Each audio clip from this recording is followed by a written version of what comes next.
Salaman. Assalamualaikum warahmatullahi Wabarakatuh. Waalaikumsalam warahmatullahi wabarakatuh. Ibu absen dulu ya. Afifah. Hadir. Alia.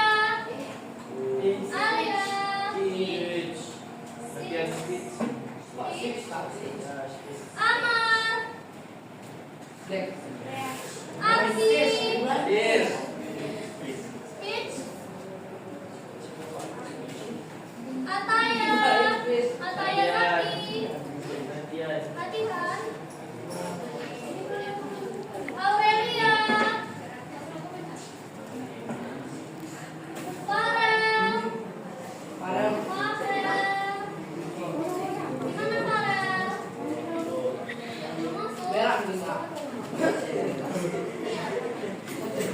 Was positif lingkungan. Ibrahim.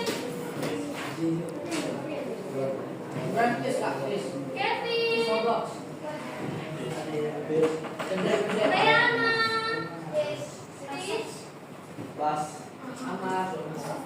Lutfi. Hadir. Muhammad Zafir. Hadir. Izin. Muhammad Alam. Keluar. Izin keluar. Nabila.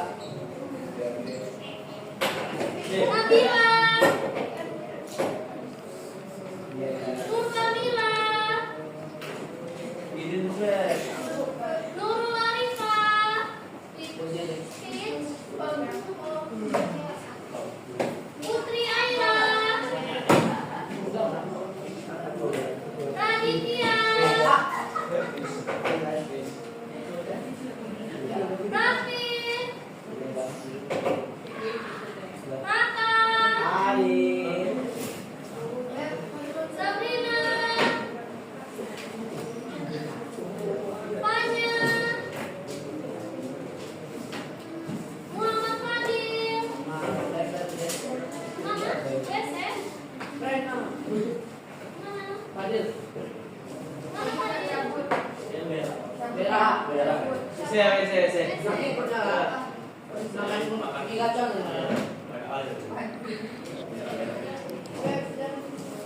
Oke, kita bahas hari ini ya. Kita membahas tentang asal-usul nenek moyang bangsa Indonesia. Coba buka bukunya halaman 41.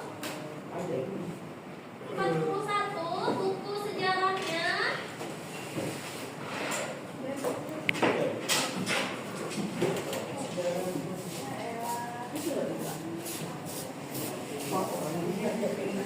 Yang pertama, alur tujuan pembelajaran. Peserta didik mampu memahami teori-teori asal-usul nenek moyang bangsa Indonesia serta mengidentifikasi manusia awal yang menghuni Nusantara serta hasil-hasil budaya pada masa praksara.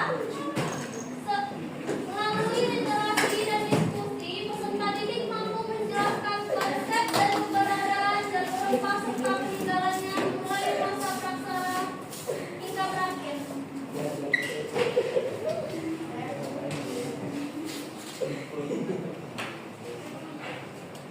Yang pertama itu ada terbentuknya Kepulauan Indonesia. Nah, Kepulauan Indonesia itu awalnya itu bersatu melalui benua Pangea, lalu terpecah-pecah oleh pergerakan lempeng bumi.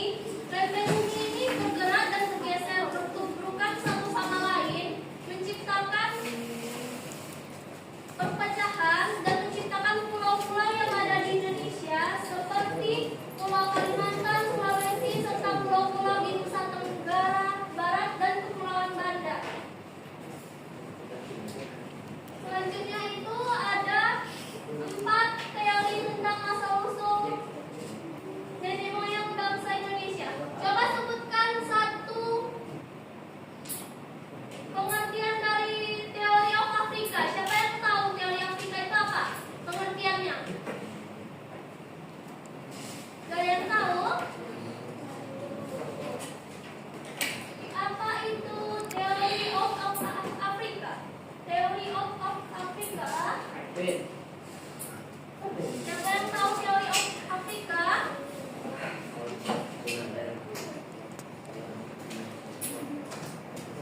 Ya. Tidak ada.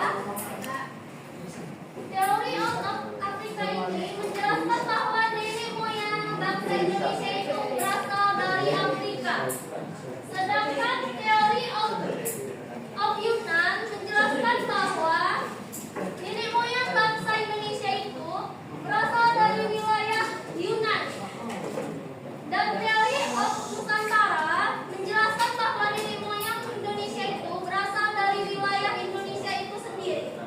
Sedangkan teori Taiwan menjelaskan bahwa nenek moyang bangsa Indonesia itu berasal dari Taiwan Tiongkok. Tiongkok. Iya, dari Tiongkok.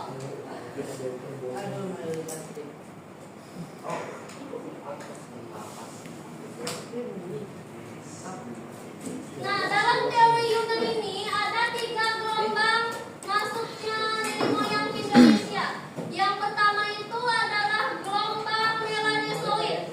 Gelombang ini merupakan gelombang dari bangsa Melanesoid atau bangsa Papua. Sedangkan gelombang yang kedua itu adalah gelombang dari bangsa Proto Melayu. Contohnya itu ada suku Dayak dan Toraja itu termasuk dalam Proto Melayu. Sedangkan gelombang ketiga itu atau Dendro Melayu, contoh sukunya adalah suku Jawa, Melayu, dan Bugis yang merupakan keturunan Dendro Melayu. Nah, ini contoh-contoh dari gelombang Melanesoid, Proto Melayu, dan Dendro Melayu. Ini suku Papua, ini suku Dayak, dan ini suku Melayu.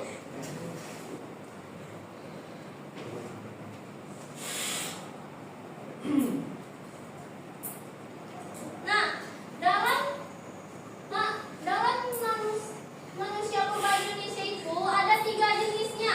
Yang pertama itu ada Meganthropus atau Homo erectus, yang kedua itu ada Pithecanthropus, yang ketiga itu yaitu manusia Homo. Manusia purba. Yang pertama itu ada Meganthropus paleojapanicus, ditemukan oleh Von Koenigswald di Sangiran, Jawa Tengah. Yang kedua itu ada Pithecanthropus, ditemukan oleh Eugene Du Bois di Trinil, Jawa Timur.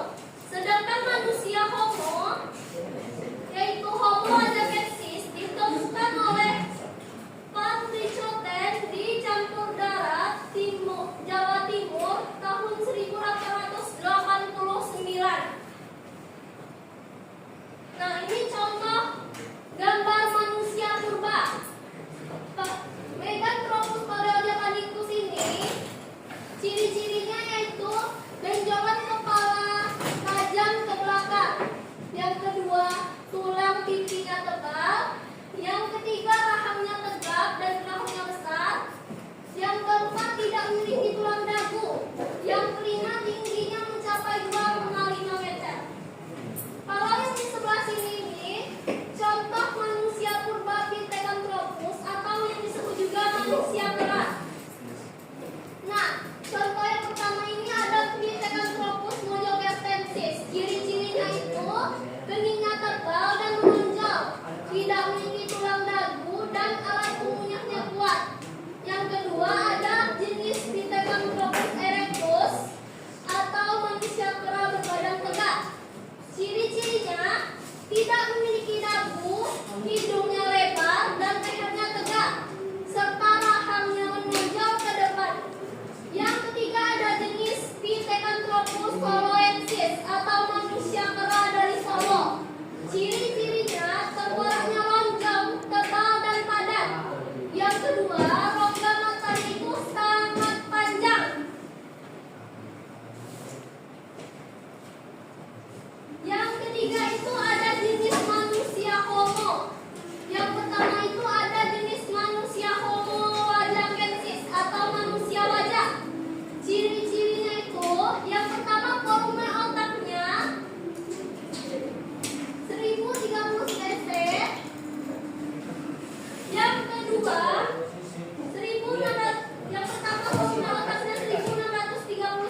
kapak pelimpas, alat serpi, dan alat tulang. Kedua, itu ada budaya Mesolitikum. Budaya Mesolitikum ini merupakan kelanjutan dari budaya Paleolitikum, yaitu berasal dari bahasa Yunani, mesos yang berarti tengah dan litos yang berarti batu. Jadi zaman pertengahan, ini zaman batu tengah. Hasil-hasil kebudayaan yang dihasilkan pada zaman tengah ini berupa serpi bila atau flex. Yang kedua itu ada alat dan tulang. Yang ketiga itu adalah kapak genggam Sumatera. Iya, kapak genggam Sumatera. Yang ketiga itu ada masa bercocok tanam atau budaya Neolitikum. Zaman ini disebut juga zaman batu muda karena zaman ini zaman yang paling muda daripada zaman-zaman sebelumnya, dan kehidupan sudah mulai ada pada zaman ini. Hasil-hasil kebudayaan pada zaman Neolitikum ini ada 5. Yang pertama itu ada beliung persegi, kapak lonjong, alat obsidian, mata panah, dan juga gerabah. Masa Perundagian atau zaman logam. Zaman logam ini disebut dikatakan zaman logam karena pada zaman ini manusia sudah mulai terampil menciptakan alat-alat yang terbuat dari logam. Pada zaman ini pula munculnya undagi, kaum-kaum undagi atau para ahli yang dapat menciptakan alat-alat dari logam, namanya para undagi. Nah, contoh hasil-hasil kebudayaannya itu adalah nekara dan juga moko, serta ada kapak perunggu. Nekara dan moko ini bentuknya seperti gendarang yang terbalik, dan bentuknya ada yang besar dan juga ada yang kecil. Nah, ini contoh jenis-jenis alat yang digunakan pada masa praksara. Ada kapak lonjong, kapak genggam, ada alat-alat serpi, dan juga bilah. Folklor yang berarti tradisi atau ilmu pengetahuan.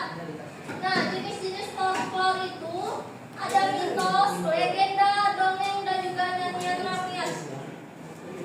Bedanya legenda dan dongeng itu, legenda itu benar-benar terjadi, sedangkan dongeng itu fiksi.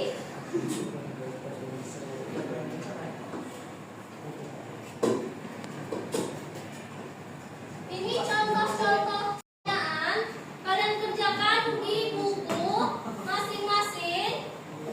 Soalnya ada 6 soal.